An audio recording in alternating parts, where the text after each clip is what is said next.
Селам алейкум, сізілі Айша Шулакова, сонына келе атқан автанын эссас мевзуларындан башлаймыз. Evге алып келген uzun yol. Бұл вақия бұтын дүния үшін тарихи имеет ташы. Қырымбари, bu nasıl olğana hakkında maxsus levhamızını seyretiniz. Қырымның иқтисадиеті там локдаундан сон. Нәтижеде bu aman-aman 5 миллиард рубле бизнеске төлевлер. Пандемия дәвірінде içki туризм, яптырымлар ве Қырымның инкишафы ақында. Cumhuriyetimizin иқтисади инкишаф везірі Дмитрий Ширяка Millet телеканалына берген эксклюзив интервьюсында. Спутник Ви өз сынырларыны кенлештіре. Америка Қошма Штатларының ватандашы коронавирус ашыламасыны яптырды. Алыңыз насыл? Пек яқшы. Бұл пек қолай еді. Çok sağ olunuz. Қырымда мықязлы вакцинация девам ете, 5000'den ziyade Қырым сакini endi ekinci sançını aldılar.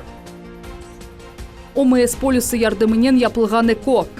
Хасталарының биологик мальземелері шынген азотта. 169 градус суықта сақлы тұтыла. Kvotаны bedava elde etmek mümkün mü ve bunun için ne yapmak gerek? Koronavirusқа қаршы Rusiyeli aşılama birinciler sırasında. O başkalardan evvel resmileştirildi ve başkalardan yaxşı sayla. Endi 26 memleket onu kullanmağa razılar. Bazı çetel gражданлар bizim vaksinamızını yaptırmak için atta Kırım'a keleyler. Cumhuriyetimizde şimdi miqyaslı vaksinasiya devam ete. 5000'den ziyade gраждан Sputnik V'nin endi ikinci komponentini yaptılar. Kalgan tafsilatlar bizim levhamızda. Алыңыз насыл? Пек яқшы, бұл пек қолай еді. Çok sağ olunuz. Сағлық ақында сөз үрсетілген вақыт сиясет ве хурафатлар четке чекіре. Америка Қошма Штатларының ватандашы Брюс Бевен Қырымда ашчылайма яптырған бұрынжы четел адамы олды. Русия вакцинасына кішінің суаллері қалмады. Lancet адлы ilmi mecmuada мақалелер сақынудан құртарды. Бұл яқшы шей олса керек. Мен ковидтен ашылама яптырмаға қарар алдым. Менің яшым да бойле олғаны үшін. Брюс Бевен Американың Вирджиния штатында doğdu. 10 yıl evvelsi Kırım'da olacak ömür arkadaşı Tatyana Smykalova ile tanış oldu. Ayrı devirlerde Daniyada ve Sankt-Peterburg'da yaşadılar. Şimdi kezlevde ömür eteler. Bundan gayrı Brüs Bevin yarım yıl Amerika Koşma Ştatlarına tuğan Virginia ştatında buluna. Tatyana öz aşılamanı da fevralının başında yaptırgan edi. O çetildekinden kalışmay şahsen men Rusiya tibetine işanmağa alıştım.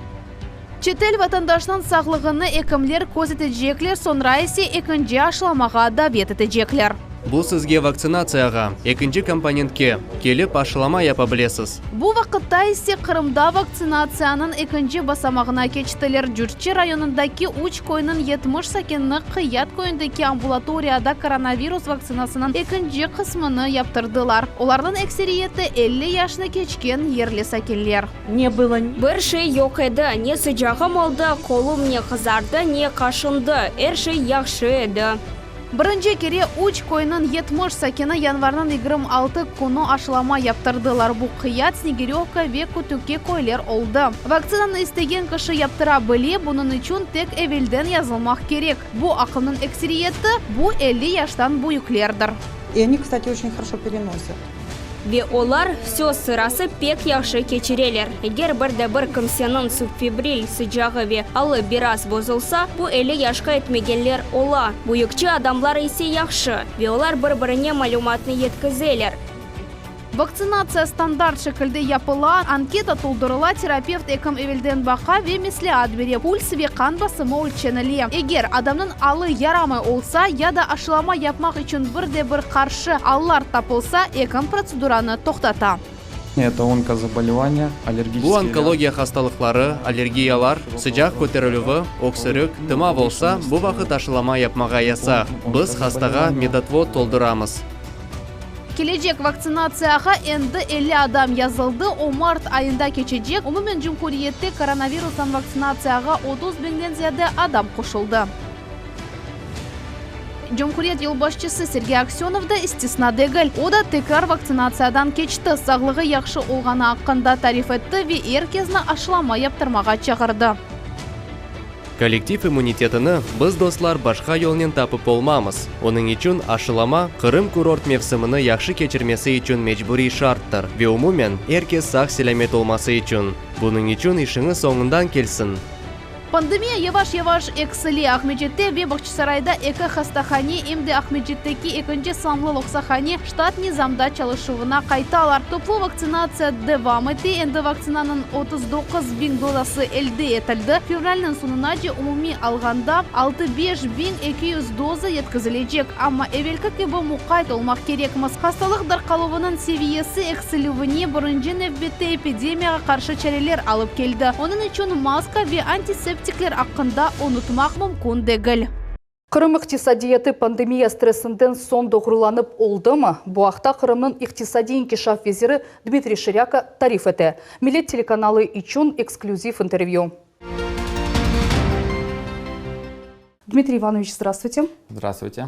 Знаем, что прошлый год был в целом тяжелым для всех сфер жизни. Как это отразилось на экономике нашей республики и какие прогнозы? 2020 год мы прожили, честно сказать, в таких условиях непривычных для экономики и для правительства в целом. Были предприняты большие меры правительством Республики Крым, главой республики, потому что непосредственно глава республики инициировал обращение перед президентом о выполнении прямых денег для бизнеса. И тем сферам, которые у нас были закрыты на протяжении апреля и мая 2020 года, Министерство экономического развития со всеми органами власти выплачивало денежные средства, определяло порядок выплаты денежных средств и акведы, которые пострадали. За 2 месяца 2020 года бизнесу было выплачено прямых денег 1 миллиард 540 миллионов. И мы понимали, что не может экономика и бизнес справиться с тем, что каждый день у нас были закрытия новых сфер, соответственно, ограничения определенные введены. И надо было вводить дополнительные меры. Министерство экономического развития в своей структуре имеет 7 подведомственных учреждений. И каждое подведомственное учреждение выполняет определенные функции. Фонд поддержки предпринимательства – это такой консультационный центр, и он в своей степени организует работу всех институтов поддержки. Было оказано более 33 тысяч консультаций. Мы понимаем, что период был сложный. Люди должны были получать новую информацию о тех мерах, которые были приняты. Это снижение налогов непосредственно на территории республики на период закрытых месяцев, освобождение от арендной платы. И это в конечном итоге выразилось в 4,9 миллиарда рублей условно выплат косвенных бизнесу. Кроме того, были приняты меры такие, как по кредитной организации. Ставка у нас это ставка рефинансирования, выдачи кредитов. А на время пандемии была ставка снижена до 3%. То есть это очень дешевые деньги для бизнеса. Эти деньги направлялись для поддержания, для выплаты заработной платы, арендной платы и увеличения производственных запасов. Кроме того, фонд гарантирования были снижены ставки. И это те меры, которые принимались на территории республики для того, чтобы бизнес мог безболезненно все-таки преодолеть период пандемии. Какие сферы являются основными драйверами экономики? Это туристическая сфера, сфера сельского хозяйства и сфера услуг. То есть это те приоритетные сферы. Понятно, что и легкая промышленность, это переработка сельхозпродукции, соответственно, транспортно-логистические центры. То есть сферы бизнеса у нас, честно сказать, каждый бизнес найдет, где применить на территории Республики Крым. Потому что делается все на сегодняшний момент, чтобы бизнесу было комфортно. У нас запланировано строительство 2 индустриальных парков. Это Феодосийский индустриальный парк, 120 гектар земли, будет предоставляться инвесторам частями. Но здесь интересно это тем, что эта площадка будет уже оборудована всеми коммуникациями. И бизнес пришел, просто говорит, ту площадь, которую необходимо для возведения его производства цехов и сопутствующих помещений. И, соответственно, бизнес в короткие сроки может начинать производить. И индустриальный парк Бахчисарай – это 100 гектар площади. Это 2 парка, которые будут введены в 2023-2024 год. И я думаю, что это тоже даст мощный толчок для развития. Недавно в интервью вы рассказывали то, что востребованной и перспективной сферой будет медицинский туризм. Почему именно это направление? Мы понимаем, что прошлый год показал всему миру о том, что надо отдыхать в своей стране из-за распространения пандемии. Люди не могли вылетать. Ну и те граждане, которые переболели, они понимают, что надо и восстанавливаться. Из-за этого у нас многие санаторно-курортные комплексы, гостиничные комплексы сейчас делают акцент на восстановлении, потому что мы понимаем, что климатические условия, которые на южном берегу у нас созданы, это море, это воздух и те леса, которые есть, создают те условия для восстановления. Министерство экономического развития России предложило для Крыма особый правовой режим для защиты от санкций. Эта информация о российских инвесторах и их недвижимости на полуострове будет засекречена. Расскажите подробнее об этом новом режиме. Этот режим, он востребован на территории республики. Это даст возможность материковым компаниям, иностранным компаниям заходить в Крым и не бояться санкций. Потому что мы понимаем, мы наблюдаем, что европейские страны и страны дальнего зарубежья на сегодняшний момент только отметили, что компания работает в Крыму, соответственно, уже вводятся какие-то санкции в отношении учредителей, руководителей. Это сделано для того, чтобы компании смело могли заходить и понимали, что у многих компаний есть бизнес на европейском рынке, что не будет никаких ограничений. Из-за этого здесь критерии, получается, более 150 миллионов инвестиций, и уже потом юридическое лицо сможет скрыть свои сведения в ЕГРЮЛ, это Единый государственный реестр юридических лиц, об учредителях и, соответственно, о местонахождении. Также будут распространяться все те льготы, которые распространяются на свободную экономическую зону. Как в этом году будет проходить Ялтинский международный экономический форум? Если он и будет проходить, то в каком формате? Этот год планируем проводить, потому что у нас организаторами выступает федеральное правительство, и после того, как будут согласованы все процедуры, будет принято окончательное решение. Понятно, что проведение форума будет, скорее всего, больше в онлайн-формате, потому что мы ведем переговоры со странами зарубежья в плане того, чтобы выстроить диалог уже при помощи телекоммуникационных возможностей, потому что других на сегодняшний момент, мы понимаем, возможностей не будет. Понятно, что это будет в рамках тех ограничений, которые прописаны нормативными документами, будет какое-то количество людей офлайн, ну и преимущество это будет онлайн. Но здесь мы понимаем, что качественная трансляция в онлайне это, пожалуйста, очень большой список участников, которые заявятся, аккредитуются и могут принимать участие, потому что офлайн это денежно, а онлайн понятно, что это будет определенная сумма денег, но гораздо меньше. Планируется ли какая-то поддержка в этом году бизнесу? В январе месяце внесены изменения в 86-ю ЗРК. Это то, что я говорил по выплатам бизнесу за апрель-май. Нам федеральное правительство разрешило компенсировать бизнесу те потери, которые были понесены за июнь-декабрь 2020 года. Провели мы аналитику и понимаем, что те пострадавшие сферы, которые просели по 2020 году, это пассажирские перевозки, это общепит, сфера услуг, санаторно-курортная сфера и гостиничная сфера за июнь месяц. Мы начали прием заявок с 1 февраля, и прием заявок продлится до 31 марта. Поменяли формат приема заявок, теперь бизнесу проще, бизнес может подать заявки в электронном виде через портал правительства. Мы уже на сегодняшний момент приняли более 2000 обращений, и это более 6000 заявок по периодам. То есть бизнес активно интересуется этой мерой поддержки, будет на каждое наемное лицо выплачено 12 130 рублей. Это одна из мер поддержки. И понятно, те меры поддержки, которые у нас на сегодняшний момент действуют, это и микрокредитная организация, и гарантийный фонд. Они продолжают осуществлять деятельность и выплачиваются деньги по сниженным ставкам.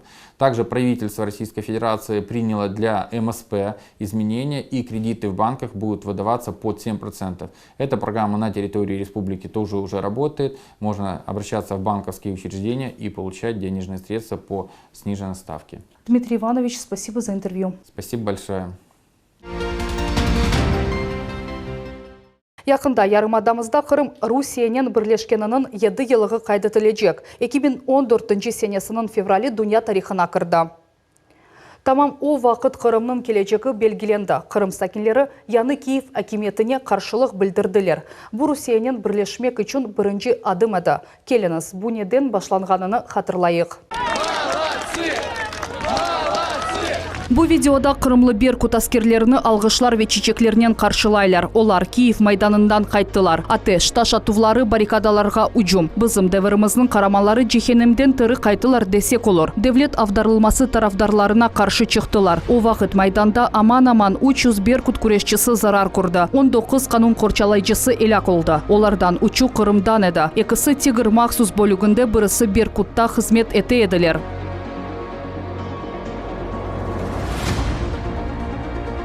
Февраль муим ноқтайды о дәвірге қайтмақның чаресі йоқ, еді ел, нечоқ не де аз. Бұ вақалар яқшы көстерді ке, Украина кеметі қырымлыларны радикал ве экстремистлерден қорчалап оламаз. Бұл Қырым Жұмхуриеті халық ордусының бірінші байрағы. Тынч сәкелерінің қорчалуына біріншіден халық ордусының отрядлары чықты. Олар 2014 сенесі февральның 23 күні тізілген еді. Туған Қырымны ади гражданлар қорчалап башлады. 5000-ден зияды адам. Түфексіз тек таяқлар ве өзлері ясаған шитлер иле Киев акиметіне қаршы чықтылар. Бойле ағыр вақытларда evde диванда отырса едім. Баларымның көзлеріне насыл бақар едім. Чықмаға мечбур едік. Чықтық. Вот это вот выше 1000 евро. Бұл A2904 RB бөлігінің нағышланған шевроны.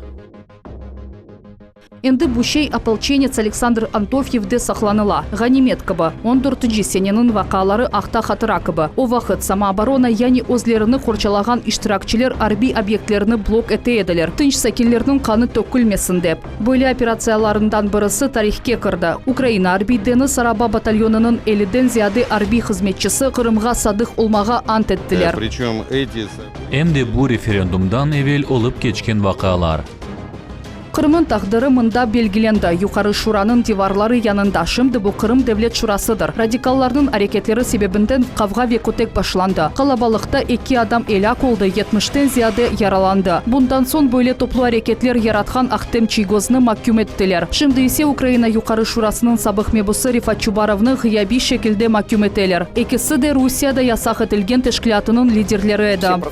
Киевде майданда юз берген эпосы жерянлар мында етіп келеді. Аксадакыба. Ve adamlar öz ömürleri korantалары için kasvet edediler. Bu эпосы bizge Kırımga yetip gelecek dep. Kırım Cumhuriyeti'nin Devlet Şurası reisinin birinci muavini Yefim Fix 2 Kırım referendumının şaatı ve Kırım Bağrı'nın iştirakçısı. Ayta ki o vakit hem mebuslarının hem de adi gражданларının maksadları ve niyetleri bir edi. Donetsk ve Lugansk cumhuriyetlerinde da Aziyedeydi. Eğer referendum geçirilmeseydi, Kırım'da vaziyet bundan da kergin olur edi. Bütün Kırım referendumu martның 16-sında olup geçti. Rusiyanın birleşmek istegini Kırım ve Akyar sekinlerinin 97% bildirdi. Мы идем домой! Biz evge ketemiz. Kırım bu Rusiye. Ura arkadaşlar! Biz bunu sizden beraberlikte yaptık. Sizin cesurluğunuzdan. 7 yıl evvelsi Kırım tarihinde yanı sayfi açıldı. Dersliklerde yanı muhim kun peyda oldu. Bu Kırım Rusiya erkanına kaytuf kunu oldu. Крыму создается та инфраструктура. Eğer biz Ukrayna'da kalsaydık, böyle infrastruktura değişmelerini görmez edik. Bundan bir sırada şehir ve köy abadanlaştırу programmalarını unutmak olmaz. Bu eposu gelecek. Ukrayna'da onun görmez edik. Kerçekleşken geleceğimiz Kırım Kopora, Işık Kopora, Avaliman, Tavrida trassası, federal maksadlı programma obyektleri ve milli leyhalar. Bu da işinin başıdır. Kırım Rusiya ebedi.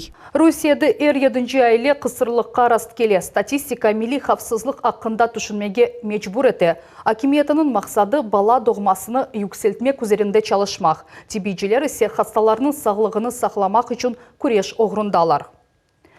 Kısırlık bu ömürlük beladegül eki vazifeni birden çözmek ve umumi meseleni yenmek için eko yardım etebilir. Hususan şimdi bunu OMS polisi boyunca yaparlar. Eko yani ekstrakorporalное оплодотворение degenleri bu ne demek ve bunun için ne gerek? Bu haqta levhamızını seyretiniz. Selam aleykum, men bugün saat 11'ge yazılgan edim. Dışarıda pek soğuk, lakin Olga Molchanovanın gönülde sıcak. Reproduktolog ekiminin kabuluna aşıqa. Yaş kadın yüreği yanında çok beklenilgen evladını taşıy. Bundan evvel 6 yıllık ağır ayaklı olmak tırışuvları ve dışıtlı diagnoz kısırlık. Nasılsınız? Sağlığınız nasıl? Alım yaxşı. Hiç bir fırsat kalmadı degende analık kuvvançını tatmak. Ольга ruhtan tuşmedi. Eko yani ekstrakorporal төлeme sonki imkanı da. Birinci kereden son kadın çok beklenilgen eki sızıcıkны korup baktlı oldu. Endi 4-nji ay başlandı. Aman 16 hafta. Tekrar screeningni bekleyik. Birinci ve muvaffakiyetli prosedura TB sigorta yani OMS polisi boyunca yapıldı. Analizler ve vesikalar toplanması 1,5 ay devam etti. Eğer eko için OMS kullanılmasa bu pek pahalı çıka. Bu her bir kurantaga baktlı olmağa imkan veriyor. Bala doğuvda çeşit meselelerge Rusya'da 7. çift rast geli. Şahsi seviyede bu facia devlet seviyesinde ise milli hafsızlık için tehlike yaratkan al. Yıl-yıldan OMS boyunca suni төлeme geçirif kvotaları eparta. Bu demografiya adlı milli leyha boyunca yapılgan iş. Suni төлeme yüksek teknologik procedura onun için de pahalı. Her bir tırışıf 150'den 200 bin rubleni teşkil ete. Onların sayısı ise birkaç olabilir. Kırım'da 2015 seneden beri bunu TB sigorta yardımının yaptırmak mümkün. За прошедшие 6 лет 6 yıl içinde endi 2600'den ziyade eko ameliyatı geçirildi. 700'den ziyade kadın loksa oldu ve 300'den ziyadesi endi ana oldular. Kalganları ise şimdi ağır ayaklılar. Bu yılga Kırım'da endi 800'den ziyade suni төлeme procedurası planlaştırıldı. Bu prosedurаны Kırım'ın 6 klinikasından birden ya da Moskvada 2 klinikada yaptırmak mümkün. Çiftler evli mi yok mu bu emniyetli değil. En esası tasdiklangan kısırlık diagnozu olması. Kadınlar konsultatsiyadan bakılmak gerek ve tek bundan son eğer karşı allar olmasa hastaga imzalangan yollanma verilir. Tırışuvlarının sayısı çok olabilir. В нашей клинике хранится... Биологик malzeme Шенген azotта 1069 soğukta tutula. Embriyonlarını gelecekke buzlatmak mümkün. Onlar onlarca yıllar saklı tura. Bu ise klinikanın yüreği yani en mühim yeri. Embriyologik laboratoriya mında yanı dünya yaratıla demek mümkün. Это инкубаторы, в которых... Olar bu inkubatorlarda buluna. Bu mikroskoplarda embriyologlar yanı dünya yaratılmasına yardım eteler. Da birkaç yıl evvelsi çoxusu vaqtlarda kadın qabatlı deb düşünediler. Şimdi ise sonki malumatga göre yarı-yarıga er kişinin sağlığı sebebinden peyda ola. Самое интересное, что... Ең мерақлысы шунда ки, соңки вақыт клиникаға мұражаат еткенлер арасында яшларның сайысы эпарта. Bu 30-35 yaşındaki hastalar. TB технологиялар кемерде çözülmegen meselelerden kurtulmağa yardım etti. Amile olmak 9 aylık yüknen yürümek, sağlam evladını doğmak. Hekimler vaqtını sozmağa tavsiye eteler, yıllar geçken sayın gelecek ana babalar yutkuzalar. Bugünkü bu hepsi haberleri de bizni ictimai ağlarda ve trkmillet.ru resmi saytımızda tapabilirsiniz. Evinizde daima tinçlik ve barışık olsun. Yaxşı haberlerini tileyim. Gelecek hafta görüşkence.